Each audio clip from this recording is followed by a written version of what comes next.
Vegas Metropolitan Police Department. I'm here to give you really a brief update on what occurred on Las Vegas Boulevard this morning. As you know, we just had our New Year's Eve event where we successfully protected the city, where over 400,000 people were here last night. And that changed this morning at about 8:40 when a 2024 Tesla Cybertruck pulled into the area valet of the Trump International Hotel.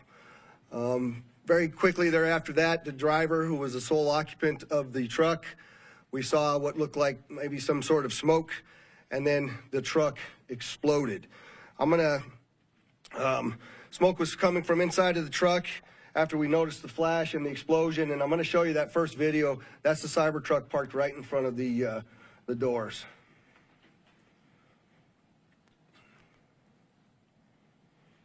Can you play that again, Carlos?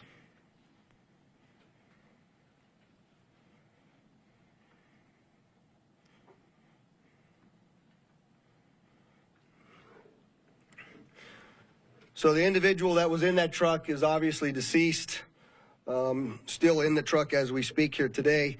Our fire department folks, Engine 12, a number of others, you'll hear from one of the fire chiefs here in just a moment, arrived very quickly along with my officers. And obviously we knew that we had a much larger event than just a vehicle fire. And so there's going to be a drone video that plays to my left again. You'll see as the fire initially, they covered it with the tarp to try to get it to go out. Once the fire went out through the suppression efforts of the fire department, you'll see some of the evidence in the back of the vehicle. So those are gasoline canisters. They are camp fuel canisters and large firework mortars.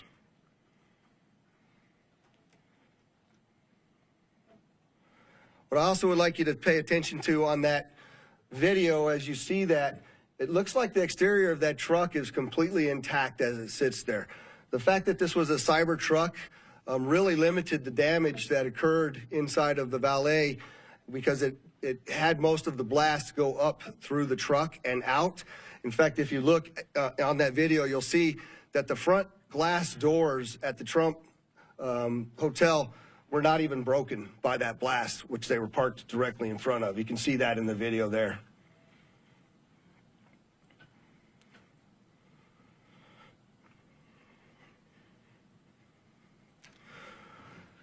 What I will update, I'm very well aware that there's a name already been reported out into the media.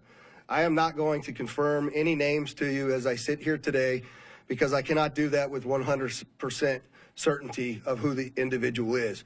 What I can tell you is we do know the truck was rented in Colorado.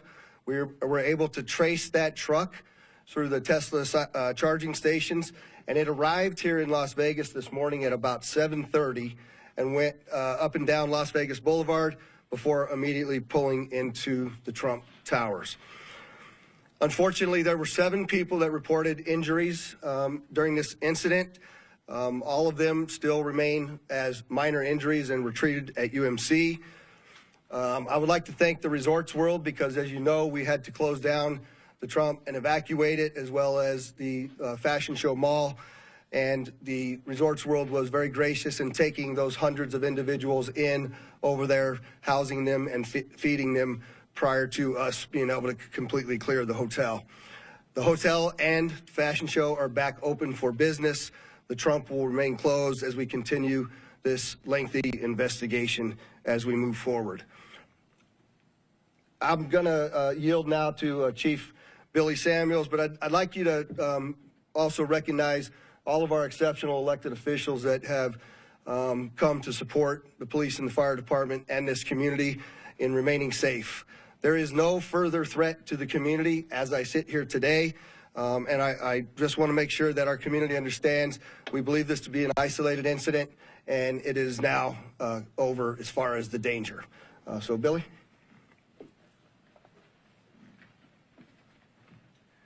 Thank you, Sheriff. I'm going to reiterate some of the stuff that the Sheriff has spoken upon.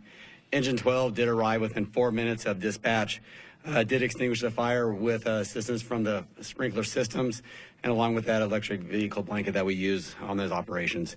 We did encounter 7 victims, all stable. 2 of them were transported to UMC, who have since been released. They were transported by community ambulance.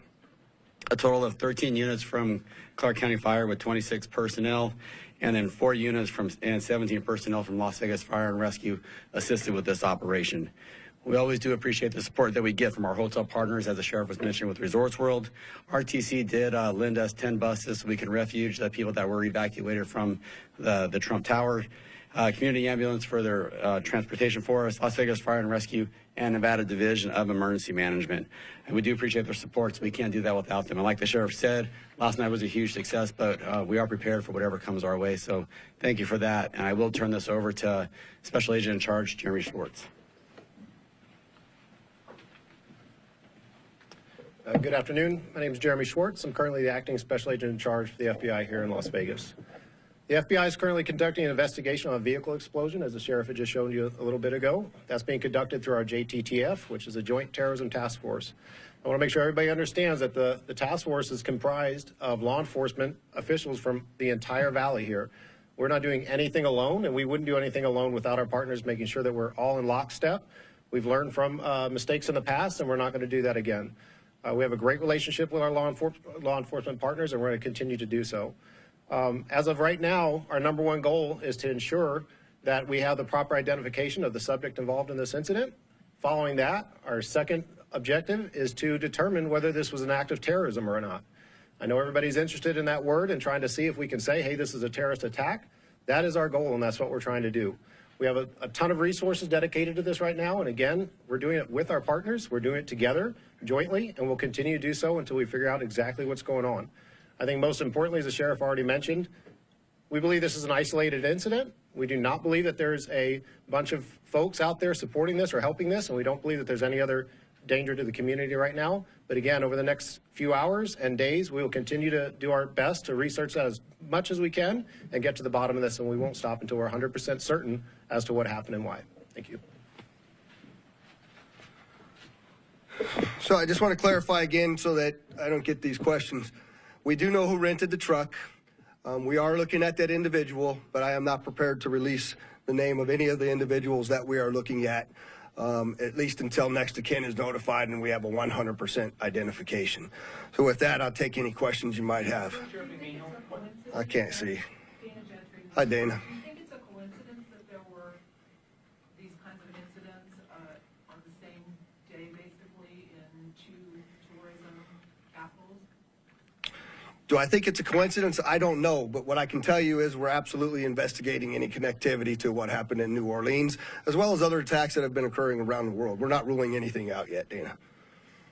Is there any possibility that this had a link to ISIS?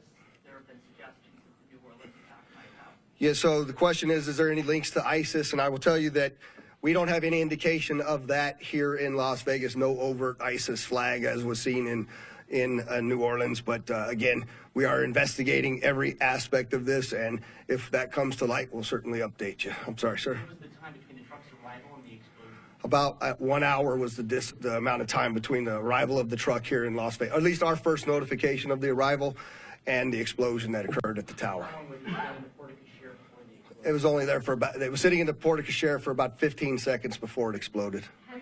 Was that 15? Where'd Dory go? 15 to 20 seconds. I just want to make sure I gave you the right info. Connection of the Elon Musk, Tesla, Donald Trump connection to be interesting from an investigative perspective? Well, I mean, it's a Tesla truck, and we know that Elon Musk is working with President-elect Trump, and it's the Trump Tower, so there's obviously things to be concerned about there, and that's something we continue to look at. Have you all found re-examined security procedures at hotels? Yeah, so I'm glad you asked that question. Do we need to re-examine security procedures? You know, we were very successful in the night before. I'm surprised this happened, to be quite frank with you, and that's certainly something we're going to have to look at in target hardening, what that looks like.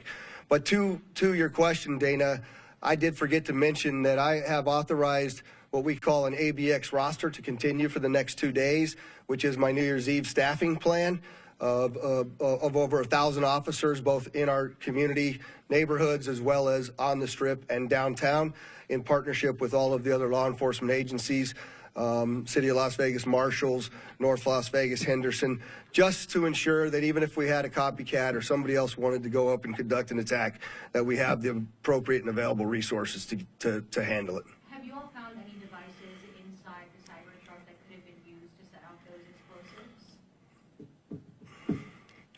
No, the question is, did we find any devices that would be used to set off the explosives? And the answer is no, I don't know how they were ignited.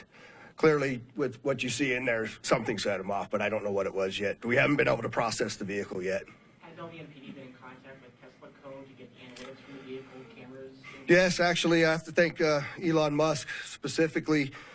He gave us quite a bit of additional information in regards to how the vehicle was locked after it exploded due to the force of the nature of the force from the explosion, as well as being able to capture all of the video from the Tesla charging stations across the country, and he sent that directly to us, so I appreciate his help on that. I'll take one more question. Musk is claiming that this I'm sorry, you got to speak up for me. Elon Musk is saying this vehicle and the vehicle in New Orleans were rented from the same company. Has there been any other indication that these two events might be associated? It's another. The question is both vehicles? I'm being told New Orleans was rented from Toro, and so was ours. That's another coincidence that absolutely is continuing to bear from our investigation that we have to continue to look into. So thank you very much. And as we get additional information for all of you, I'm sorry, I'll give you a shot. Are you investigators using any of these city license plate readers this evening? That's the question is, are we using the license plate readers and the technology?